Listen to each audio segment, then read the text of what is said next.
Hey everyone, Bitcoin is back above $101,000. Aren't you glad you didn't sell?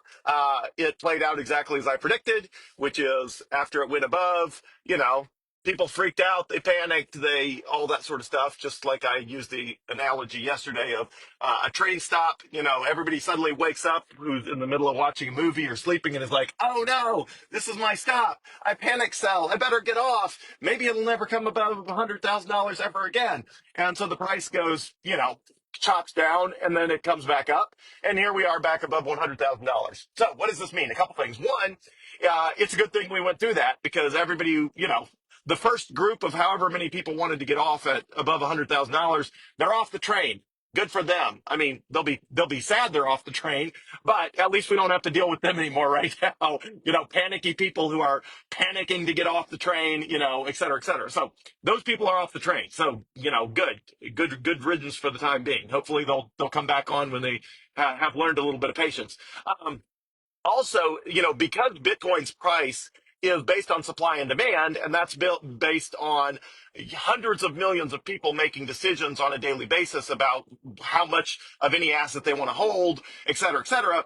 Bitcoin acts in some ways, it behaves like a mass of people, which means it's not alive. Obviously, Bitcoin's not alive, but the Bitcoin price acts like it's alive sometimes because it's literally the reflection of hundreds of millions of people, their decisions. So one of the things that happens when you get a big whipsaw, like we saw yesterday, is it washes out leverage. So anytime the price of something goes up or down, there's a bunch of stupid people, frankly, a bunch of stupid people who decide they're going to buy it or short it with leverage, meaning they're going to bet the way the price is going to move. So when Bitcoin went above $100,000, a bunch of people put what's called leveraged longs. They borrowed a bunch of money to buy a bunch of Bitcoin with a huge amount of leverage, betting that the price would never come back below $100,000. Well, anytime you think you're going to outsmart Bitcoin, just get ready because you're going to end up getting knocked down on your bottom. Like, just when you do stupid stuff, I think the term is, play stupid games, win stupid prizes, or something like that. Anyway, you do stupid stuff, Bitcoin is going to knock you on your butt. And that's what happened yesterday. So all the people who thought they were going to outsmart Bitcoin by taking out leverage and doing leverage longs in the mid 90,000s got completely wiped out. Because when you do that, if the price drops below a certain threshold, you get liquidated. It's called getting liquidated. And you don't have to worry about that because if you're on Coinbase, they won't even let you do that. But you can do it on BitMEX, which is a Mexican-based Bitcoin exchange. And you can do it on some other international exchanges like Bitfinex and things like that. But you're not even legally allowed to use Bitfinex in the United States, for example. But anyway, so everybody yesterday who thought they were going to outsmart Bitcoin wiped out. They got absolutely just killed. So all the people who thought Bitcoin will never drop below $100,000 ever again, and they did all these leveraged borrowed money bets that it would never drop below 100, they all got wiped out when it went back below 100. Then when it went back below $100,000, a bunch of people did leverage short bets, betting that it would never go back above $100,000, which is anybody who bets against Bitcoin that it will not cross some threshold. 100% of those people have been liquidated historically. I mean, 100%.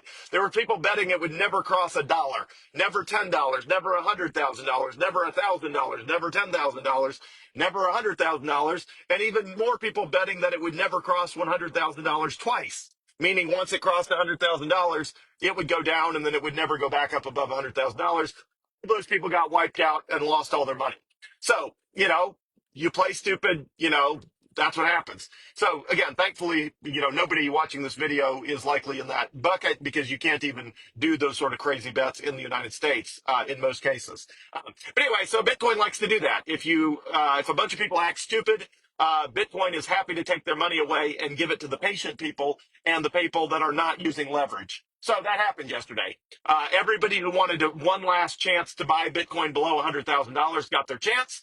Everybody who was leveraged up to the gills with debt and bet that Bitcoin would never go down got wiped out. Everybody that bet that Bitcoin would never go back up got wiped out.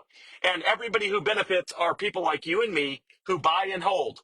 If you buy Bitcoin and you hold, you're never going to get, wiped out. You're never going to get liquidated. All of that stuff only happens if you're using these crazy international cryptocurrency exchanges. But a bunch of those people lost, hundreds of millions of dollars yesterday. So here we are. Bitcoin's back above $100,000, just like I said it would, because it's only a matter of time. You never know if you're going to wait hours, days, weeks, but it's always a matter of time because the best money in the world always eventually wins, even if it takes it a while. So we're back above $100,000. We will climb slowly from here to $1 million or a coin or beyond. In that process, inevitably, there will be ups and downs on the way up. That's just the way it works. But in the long term, it only goes one way, which is, up. In the long term, as long as you can ride the ups and downs on the way. So, anyway, Bitcoin's in a great place, back above $100,000. Everyone's feeling great, and long way up to go from here. Let me know if you have any questions. I'm always here to serve. Thanks, everyone.